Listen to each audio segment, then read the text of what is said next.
Hi guys, I'm so excited to film this video today. I'm doing a video of my full physical TBR, all the books that I have not read on my physical TBR. And we have a lot of them, so I'm so excited to show you guys what I have. I also am really tired, but we're gonna get through it today because I'm hoping this will motivate me to actually read these books. Here's the issue. The issue is book buying and book reading are two very different hobbies for me. Sometimes I do find that I am my own worst enemy. All of the energy and excitement that I get from buying a book sometimes does not feed into me actually wanting to read the book. I will buy a book and I'll be so excited to read it and I'll be so excited to get it, and then I'll buy it and then the dopamine that I get from that dwindles off the longer it sits on my TBR list, and then I just don't end up reading it and it sits on there for a year. Case in point, Iron Flame, which I finally read and I'm so proud of myself because it was on my TBR for literally over a year, and I finally read it and I loved it. So this is a note to my future self: read the books that are on your physical TBR. Anyway, without further ado, let's get into this video. I've got lots of fun books to talk about, and I'm basically going to show you the books and then hopefully give you a little synopsis, not a huge synopsis because I haven't read it yet, so I can't really comment too much on it, but why it's been on my TBR for so long. That's the plan. Let's get into it. It's also super hot today, but I was really feeling like a cute little long sleeve moment, but I'm instantly regretting it, so it's fine. Times like this, I kind of wish that I was living somewhere cooler, like the Northern Hemisphere, London, New York, I don't care, anywhere but here, because it's so bloody hot. I'm not made for this weather. I'm made for like the cozy vibes. What should we start with? So I kind of divide them into what is sort of romance slash general fiction. Oh my God, calm down. And then fantasy slash dark academia. That's the vibe. First one, the Christina Hannah. Oh my God, can I even talk today? Christina Lauren, The Paradise Problem. So I actually got this one maybe like 6 months ago when I asked Zach, my partner, to pick 2 books that he thought that I would love and then I would try to read them. That did not go super well because the first book was Love and Rome. I did not love that one at all. It was very cliche. I could kind of pick the plot points, didn't love it. Anyway, this book is not about that. It's about my physical TBR. This was the second book. I have tried to start reading this and I really I haven't given it my full attention. I'm going to give it my full attention though, and I'm going to read it. I feel like I'm going to say that about every one of these books, but that is the first book on my physical TBR. I've heard really good things about Christina Lauren. I just have never tried her books, and I don't know if this was the best one to start with, so if it's not, let me know, and if there's like another book that she has written that is a better one to start with, let me know as well, and I might have to pick that one up and add it to my TBR. I feel like I need like a little...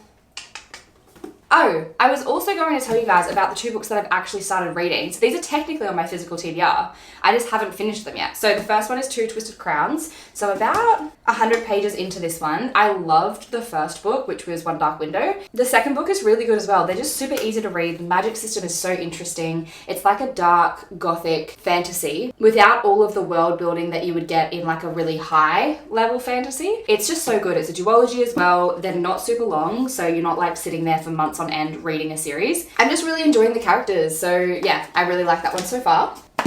Quite the opposite of that, I'm also reading Babel by R.F. Kuang. I read The Poppy War a couple of months ago now when I was on my trip to New Zealand, and I absolutely loved it. I haven't read the second or the third one yet, but I decided to pick up Babel because it's been on my list for ages, and I actually got it for Christmas from Zach. This was a great pick. About 211 pages in, this is a book where you have to concentrate. Like, it's not an easy read in that it is very much, it's magical realism in that it is talking about the trials and tribulations that people were facing when they were in Oxford in the 1800s. And this is like a heavy read. Like, it's talking about racism, classism, all of those really prevalent topics of the time in a way that intertwines with a magical element. It's super interesting, and it tells you a lot about the history of language and how certain words came to be from the translation of a language. I'm not explaining it super well, but if you want more information on it, go read the blurb. It's a great book though. I'm really enjoying it. Then I have Sally Rooney's Beautiful World, Where Are You? This has been on my TBR for a long time now. I'm a Sally Rooney lover. I read Normal People as the first book I ever read by her. Absolutely loved it. Read Conversations with Friends. Loved that even more. It was so good. And then I bought this one and it's been sitting on my shelf ever since. Probably for a couple of years now. I did start reading it and it just felt very political. And sometimes I like that. Sometimes I think, do I really want to be learning today? Do I want to be angry at the world today? Most of the time the answer is no. I want a book that makes me feel good. I really do want to read this year. I read Intermezzo, which is her newest release, and I really did like that. It was very different to anything else that she's written. This is kind of an in-between Normal People and Intermezzo in terms of the style of writing and the contents of what she's writing about. So very excited to read that. If you've read it, let me know. Then I have this one, The Lying Life of Adults. I got this one actually as a Christmas present from one of my best friends. She lives in Spain, and we did a bit of a book swap between our 3 friends. And she said that this one was something that I would really enjoy. Kay, I wanted to choose a Spanish/Italian female author for you. Elena is an Italian writer from Naples. I love her books, and hopefully you'll love it too. Loving you and missing you always, from Says. I'm very excited to read this. It is quite a short read as well. I just haven't had the time to pick it up, to be honest. I really need to, because I feel like this is going to be such a great read. Another book that I'm halfway in between. You'll notice on this list there's so many of these books. This is a non-fiction, Conversations on Love by Natasha Lunn. And this one is basically a collection of all different writers, authors, people that have a view on love, the complexities of love. So you have people like Esther Perel, you have Emily Nagoski, authors, experts, like a lot of different professionals have their take on love and their experience with love, their story on love. It's not just about platonic love, it's also about female friendships, family, loving life, loving yourself, self-love. It's a really good book. It's also talking a lot about complexities of love, and sometimes I did find through certain points it wasn't something I'm relating to right now, because I'm in quite a good relationship where I'm not really feeling a lot of the negatives that come with discovering love, I guess, in a toxic relationship or anything like that. And there's a lot of stories on toxic relationships, so not relating to it super heavily, thank God. But yeah, I think that's why I kind of put it down, because I was like, I am enjoying it and I understand the content. I'm just not relating to it so much at the moment, which is a good thing, to be honest. Then I have Darling Girls by Sally Hepworth. I actually picked this one up at not a reading, but an author's night that she did, like an author's event. She was talking about this being her most recent release. I bought it and she signed it for me, very cute. But I just haven't picked it up. And it's basically a little like family thriller, and she writes those really well, where it's like a complex family dynamic, but there's also like a mystery thriller element in them. And I've heard really good things. I just haven't picked it up yet. So this year is going to be the year. Likewise, I have Lola in the Mirror by Trent Dalton. He's another Australian author, just like Sally Hepworth. And this one was actually given to me by my friend, which was really nice of her. And I've heard really good things about it, so I need to pick this up. I read Love Stories, well, like a couple of the little excerpts from Love Stories, and I really enjoyed that. And I really liked Trent Dalton's adaptation of, I literally have the memory of a goldfish. Boy Swallows Universe, that was it. Yeah, I really enjoyed that. So I feel like I really like this as well. I like his writing style, and I just like the Australianism of his books as well. I'm really big on like Australian fiction. I don't know what it is. I think it's just like the nostalgia and the relatability of those kinds of books. So I think I'll really like this. We're gonna lose light here eventually. Then I have this one. Is relatively new to the list, but it is a book I've been wanting to read for a really long time, but I only bought it recently. And I've seen the screenplay of this book. It was the most heartbreaking thing I ever watched. I was sitting in the cinema for like 3 hours with 2 of my friends, and literally just all of us bawling our eyes out the entire time. So that is A Little Life. 700 pages of the story of someone's life, the trauma that they experienced in their life. I really do want to read this one. I've heard it's such a good book. I'm just a little bit scared.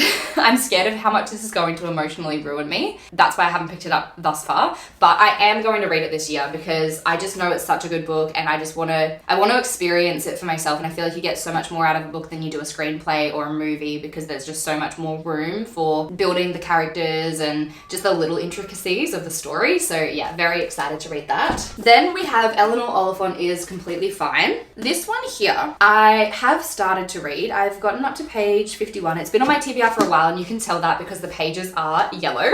This is another literary fiction about someone's life, and it's not really said, but there's some mental trauma and mental illness going on for the main character, but it's just not explicitly stated what that is, but it's kind of easy to understand why she is the way she is. It really kind of reminds me of My Year of Rest and Relaxation in how it's written. very much from that main character's point of view, doing very unhinged things, but not really explaining why. And you kind of, as the reader, have to put together why she's doing the things that she's doing or responding in the way she's responding to certain things. So I do want to read that. That was a very elusive way of communicating what this book is about. But basically, I'm going to read it for you because I feel like that's going to be better. Eleanor Oliphant leads a simple life. She wears the same clothes to work every day, eats the same meal for lunch every day, and buys the same 2 bottles of vodka to drink every weekend. Eleanor Oliphant is happy. Nothing is missing from her carefully timetabled existence, except sometimes everything.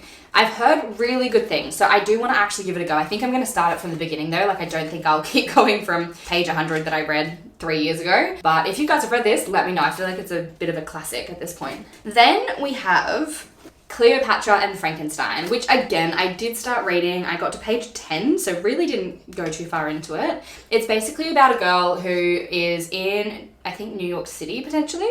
I feel like it's New York, but it might not be.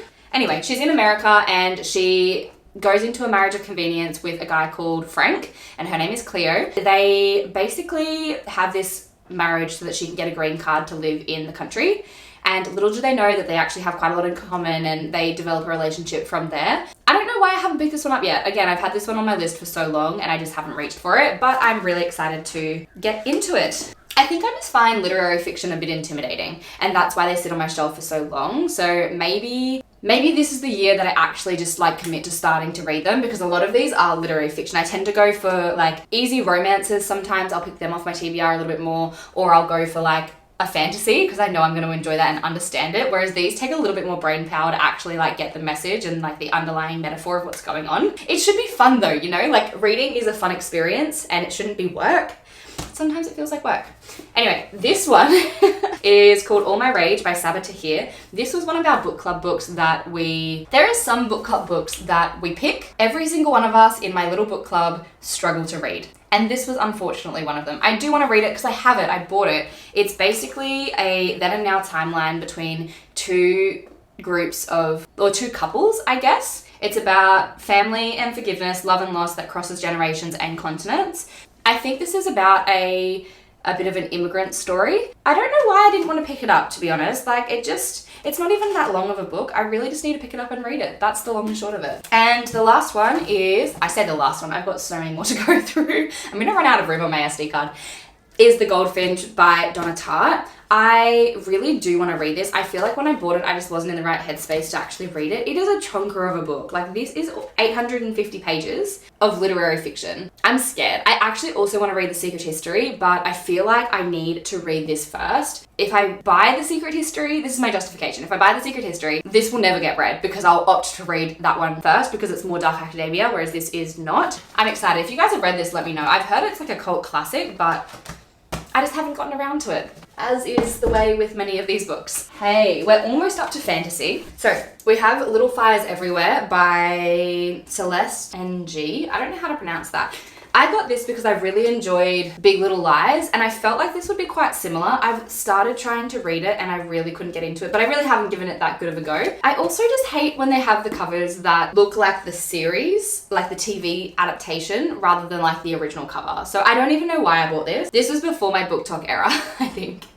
That's how long this has been on my TBR. I also want to start writing when I bought the book and when I finished the book in the book so that I have an understanding of how long it's been on there for. So I think I might do that going forward. The next is Pride and Prejudice by Jane Austen. I bought this one when I wanted to get into classics a little bit more. I've just never read it and I really want to. I do enjoy reading classics. I read The Bell Jar last year and I really enjoyed that. And I've read Of Mice and Men. I've read Alice in Wonderland, Bridge to Terabithia. Surely that counts as a classic. And I want to read more classics this year. I really want to read The Picture of Dorian Gray. That's another one. But I feel like I just need to read this one first, you know? I also want to read Little Women because I really loved the movie and I feel like I'd like the book as well. Then we have God of the Woods. I bought this so quick when all the hype came out about it on TikTok. I started reading it. I got about 70 pages in and then it wasn't gripping me. I feel like I need to keep going though because I've heard this is such a good book and it's been nominated for so many awards. It's just meant to be a really good thriller, like a really eerie, complex thriller, and I just need to give it more time. I just haven't had the chance, so I will. I promise. We're getting real tall up here. Then I have Exiles by Jane Harper. I really enjoy Jane Harper's writing. I've read The Force of Nature, which was a really good book. It got adapted into a movie. She writes a lot. Again, it's Australian crime fiction. It's all about usually someone goes missing or someone is murdered from a town, and then this police officer whose name is Aaron Folk. He's a federal investigator, and he basically is the guy who's solving the crimes in all of the books. But they just happen to be different crimes. So, and he usually has a personal connection to what's been going on. So yeah, I really enjoy Jane's writing. I just haven't had a chance to pick it up yet. And then we have All Fours. This is a new addition to my physical TBR, All Fours by Miranda July. This is actually a book club book of a book club that I haven't gone to yet. So basically on the Gold Coast where I live, there is a book club called Sunshine State Book Club, I think.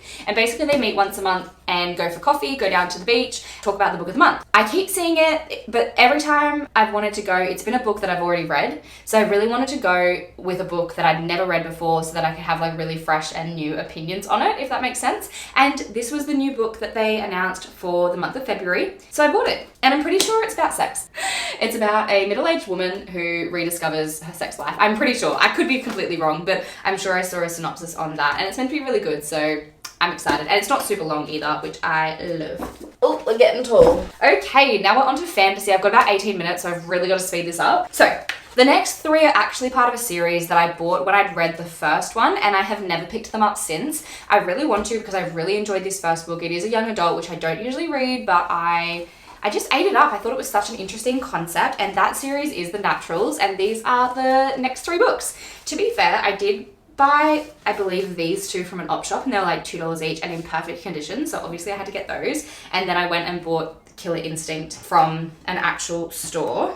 I really enjoyed the first book. Basically, the premise of this is there are children who have special abilities or inclinations to certain proclivities. Is that the word? Proclivities? Anyway, they have this, I guess, inclination to a supernatural heightened power to help the FBI investigate cold cases. So there's like a natural profiler, there's a natural lie detector, there's all these different gifts. Yeah, they basically solve cold cases, but the cold cases do have some personal ties to the children as well. So it's super interesting, and I do want to continue the series. I just haven't had time yet to do that. And then we have House of Sky and Breath by Sarah J. Maas. I am about 176 pages into this. It's the second book in the Crescent City trilogy. I read ACOTAR a few years ago now, and then I read Throne of Glass last year, I believe. Yeah, it was last year that I finished it, and then I started Crescent City kind of halfway between when I was reading Throne of Glass. I really enjoy that as a fantasy book, it is kind of set more futuristic rather than in like the Fae world. They're still like magical beings, but it's almost like set in an urban area, but still very magical and futuristic. It's really, really good. I think I just got distracted by other books at the time, which is why I never finished it, but I love the characters in this. It's just such a found family centered series, and it's just really good. So yeah, I definitely will be continuing that. The next 2 books are part of a series as well that I have not started yet, but I got really excited and really, I guess, consumed by the hype on TikTok. That is because the author has like an active TikTok account that she is very active on. An active account that she's very active on. Good job. Anyway, and that is the Lightlark series. So I have Lightlark and I have Nightbane. I've heard really good things. It is a bit YA, I have heard, and a bit basic in the plot line, but I feel like it's just going to be a fun time. It's basically about this island of Lightlark. It appears only every 100 years to host a deadly game where all of the leaders from each of like the provinces or the surrounding islands, I guess, fight to break their curses and win unparalleled power. So each of the different groups of people have different curses and different powers. So there's wildlings, starlings, skylings, moonlings, and sunlings, and the nightshades. Each has a different curse. Like, for example, the starlings all die at 25. The skylings have lost the ability to fly, but then their power is that they control wind and weather. So like, it's very interesting in the magic system. I just feel like it's going to be really fun, so I do want to start reading them, and I've heard really good things, so that's why they're on my TBR. And then we have The Games Gods Play, which is by Abigail Owen, and I got this one because I was following Harlequin Publishing House or HQ Books on TikTok, and the girl that runs that page is actually so funny. Literally, I would buy anything that she is talking about because she's just like, she just convinces me to buy them. Like, it's a very weird parasocial thing. She was talking about the games gods play. I just got so swept up in the hype that I had to go out and buy it. It's basically like Greek mythology cross the Hunger Games. Who doesn't like a bit of Greek mythology cross Deathly Trials? Like, that's literally, I'm the target audience for this book. And then of course we have Onyx Storm. So this I bought before I even started Iron Flame. I bought it on release day and I haven't read it yet because I really wanted to finish Iron Flame first, obviously. And now that I finished Iron Flame, this is on my TBR for Feb and I'm so excited to read it. I feel like, although it did take me so long to read Iron Flame, I'm glad I read it when I did because a lot of people, when they started to read Onyx Storm, really struggled with who was who and like why certain characters were in the story. Whereas because I've read it so recently, I don't have to watch recaps. I don't have to like sit and try to figure out why certain people are doing what they're doing. So very excited to read that. These are kind of similar, to be honest. The next two are part of a series as well. It's the typical quintessential Kristy thing to do when I enjoy one book in a series and then I go out and buy all of them and then I never read them. This is the following two books from the Caraval series. I read Caraval a couple of months ago now, but I bought all three books before I'd even finished the first book. And then I realized that I didn't love the first book. And I think it was because it was very YA. I listened to mainly the audiobook and I just didn't enjoy the characters or the narrators or the voice actors, I guess you could call them. I don't know what they're called. Anyway, so I haven't picked up these next two. I was just a bit bored. Like, it basically took you on a wild goose chase. I really wanted to love it because I actually really loved the Once Upon a Broken Heart trilogy. Everyone said you should have read Caraval first, and I think that was my first mistake, that I read them second. I will end up reading them, I just haven't yet. And the last book of my physical TBR is The Night Circus. This is another one that's been on my list for such a long time. I've heard really good things. It's a lot of people's cult favorite. They're ride or die, and I just haven't read it yet. So who knows? Maybe this will be the year I read it. It's basically about a circus that arrives without warning, no announcements precede it. It's simply there when yesterday it was not. I'm excited. I don't know what it's going to bring. It kind of sounds like Caraval a little bit, but a little bit different, I think. Anyway, they're all the books that are on my physical TBR. Hopefully I can get to a few of them. There's 1, 2, 3, 4, 5, 6, 7, 8, 9, 10, 11, 12, 13, 14, 15, 16, 17, 18, 19, 20, 21, 22, 23, 24, 25, 26, 27, 28, 29. 29 books. That's actually not too bad. I thought it was going to be much worse than that. Hopefully we can get through a few of these before the end of the year is the plan. But I hope you guys have a lovely day. Thank you so much for watching. Let me know if you've read any of these books and which ones I should start with because it's a little bit intimidating. I'm not going to lie to you. Have a good day, guys. Bye.